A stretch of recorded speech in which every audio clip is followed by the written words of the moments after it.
Muito bem, minha gente. Nessa sequência aqui dessa playlist de estática, onde a gente está falando sobre estática do ponto material, eu vou mencionar agora a segunda maneira, o segundo método que pode ser empregado para se resolver problemas de estática de ponto material, para se descobrir forças que atuam sobre um corpo que é muito pequeno se comparado com as dimensões do problema, isso que a gente chama de ponto material. Esse segundo método, da aula anterior a gente tinha falado sobre a decomposição de forças, é chamado de teorema de Lamy.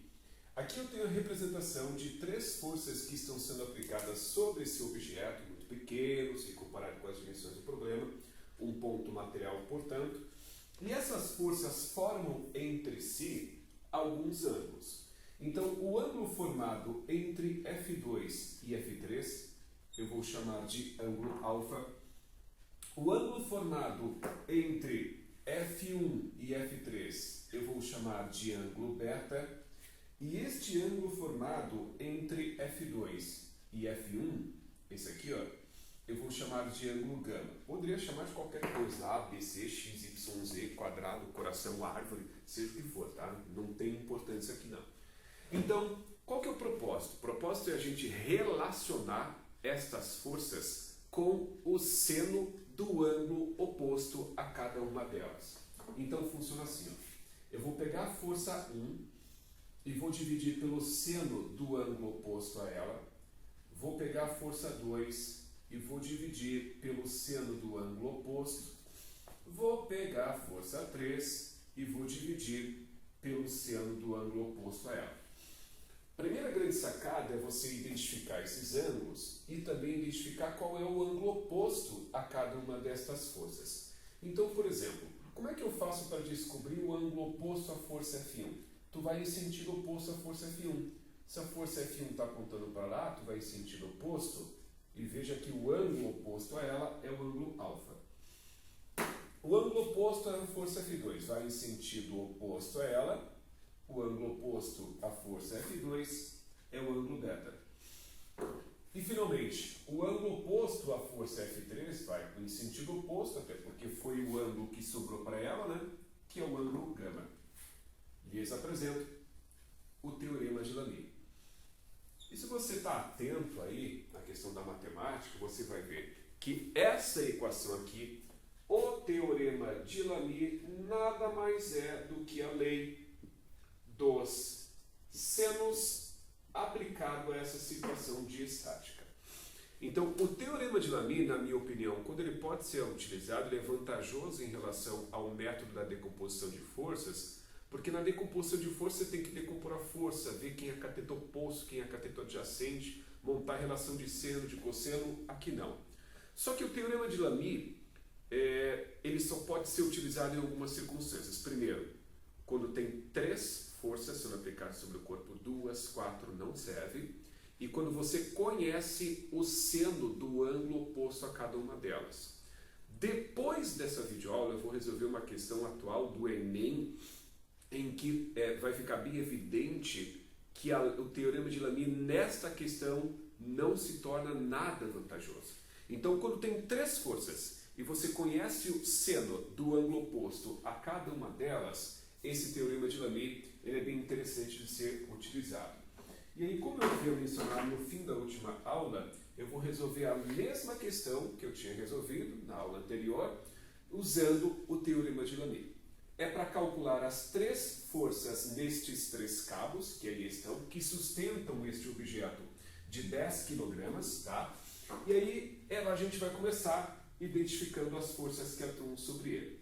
Então, primeiro, a força-tração neste cabo 3, aqui, aponta para baixo, já que o peso traciona, puxa esse cabo para baixo. Para evitar que esse objeto caia, nós temos que ter uma força-tração atuando nesta direção e sentido, e temos que ter uma força-tração aqui, ó, para evitar que esse bloco caia. Se tem uma força-tração puxando para baixo, tem que ter forças atuando em sentidos opostos. Lembrando mais uma vez, embora na aula anterior eu já tenha falado sobre isso, não me custa nada fazer de novo, tá? Quem é responsável responsável por puxar essa corda 3 para baixo é o peso desse bloco. E o peso desse bloco é calculado como a massa vezes a gravidade. A massa dele vale 10, a gravidade vale 10, então a tração neste cabo 3 vale 100 newtons. Então tá aqui. Tá, beleza. E agora? Agora eu vou montar o teorema de Lamy para mostrar para vocês como que a gente calcularia as outras duas forças tração. Então a gente faz assim, ó. T1 sobre o seno do ângulo oposto é igual a T2 sobre o seno do ângulo oposto, que é igual a T3 sobre o seno do ângulo oposto. Primeiro, você tem que descobrir quais são os ângulos entre essas forças, para depois descobrir qual é o ângulo oposto a cada uma delas. Então, vamos começar. Este ângulo aqui, ó, ele é fácil. Esse ângulo aqui é um ângulo reto e ele vale 90 graus. Agora, se liga neste ângulo aqui, ó. Este ângulo aqui, ele pode ser dividido em duas partes. Veja só. Este arco todo nada mais é do que este até a linha pontilhada, que vale 90 graus, mais este ângulo aqui, ó. Este ângulo, ele é alterno interno com esse. E a matemática nos diz que ângulos alternos internos são iguais. Então, se esse vale 30, esse aqui também vale 30, esse aqui vale 90, vai dar 120 graus, portanto. 120 graus. E o último destes ângulos, que é esse aqui, ó, é o ângulo que falta para fechar 360, porque eu estou dando uma volta completa aqui. Quando se dá uma volta completa, você fecha 360 graus. 120 mais 90 dá 210. Para fechar 360, esse ângulo aqui tem que ser de 150 graus. Muito bem. Agora, estes são os ângulos entre as forças. Agora eu vou ver quais são os ângulos opostos a cada uma delas. Então, vamos começar com a força T1. O ângulo oposto a ela é o ângulo de 90 graus. Então, vou colocar aqui 90. A força T2, o ângulo oposto a ela é de 120 graus. A força T3, o ângulo oposto a ela é de 150 graus. Depois que eu identifiquei estes ângulos opostos a cada uma dessas forças, eu vou começar a resolver o problema. Eu já calculei o T3, então eu vou calcular agora o T2.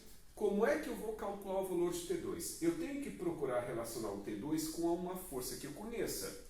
Eu não vou relacionar o T2, que eu não sei, com um T1, que eu também não sei. Vão ficar duas incógnitas no mesmo problema. Então, eu vou relacionar a força T2 com a força T3.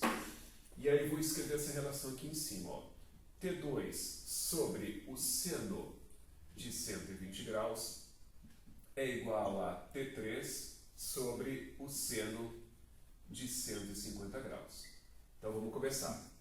T2 sobre seno de 120 graus. 120 graus é um ângulo que está no segundo quadrante do ciclo trigonométrico. E seno desse tipo de ângulo tem o mesmo valor do seno do ângulo que falta para fechar 180. A partir de 120 graus, faltam 60 graus para fechar 180. Portanto, seno de 120 tem o mesmo valor que o seno de 60 graus, e seno de 60 graus vale aproximadamente 0,86. O T3 eu já havia calculado, e vale 100. Seno de 150 graus, mesmo raciocínio. A partir de 150 graus, faltam 30 graus para fechar 180. Portanto, seno de 150 graus tem o mesmo valor que o seno de 30, e que vale 0,5. Então, vou colocar aqui, ó, 0,5. Agora, você pode, por exemplo, fazer aqui a multiplicação cruzada, né? Aí você vai ter T2 vezes 0,5 é igual a 0,86 vezes 100. 0,86 vezes 100 dá 86. Pega esse 0,5 que está multiplicando e passa para o outro lado da equação, dividindo. O T2, portanto, vai ser igual a 172 metros. Pode voltar na videoaula anterior e conferir. O T2 vale 172. Tá? Tem que dar o mesmo resultado. Eu estou resolvendo o mesmo problema de uma forma diferente. Não é possível que tenha resultados distintos. E agora, para calcular o valor da força T1, eu vou relacionar ela com a força T3. Poderia relacionar com a força T2, já que eu descobri ela agora, mas quero relacionar com a força T3. Vou escrever essa relação aqui em cima. T1 sobre o seno de 90 graus vai ser igual a T3 sobre o seno de 150 graus. Agora, a gente vai ter o seguinte. T1 sobre seno de 90 graus tem um valor imediato, e vale 1. Isso vai ser igual ao T3, que nós havíamos descoberto antes, e vale 100. Seno de 150 vale 0,5. Aqui a gente pode fazer assim, ó. T1 dividido por 1 dá o próprio T1. 100 dividido por 0,5 dá 200.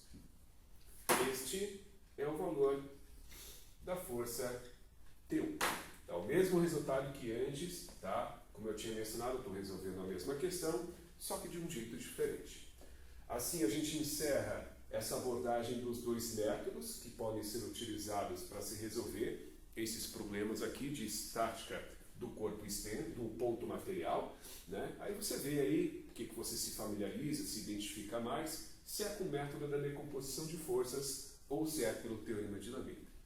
Tudo bem, minha gente? Então, como eu disse, na próxima videoaula, fiquem atentos, eu vou resolver uma questão do Enem, que mostra uma pessoa lá fazendo slackline lá, e aí eu vou mostrar para vocês que naquela questão, por que é mais interessante utilizar o método da decomposição de forças do que o teorema de Lamé. Tudo bem? Por hoje é só então, obrigado pela atenção de vocês e até a próxima videoaula.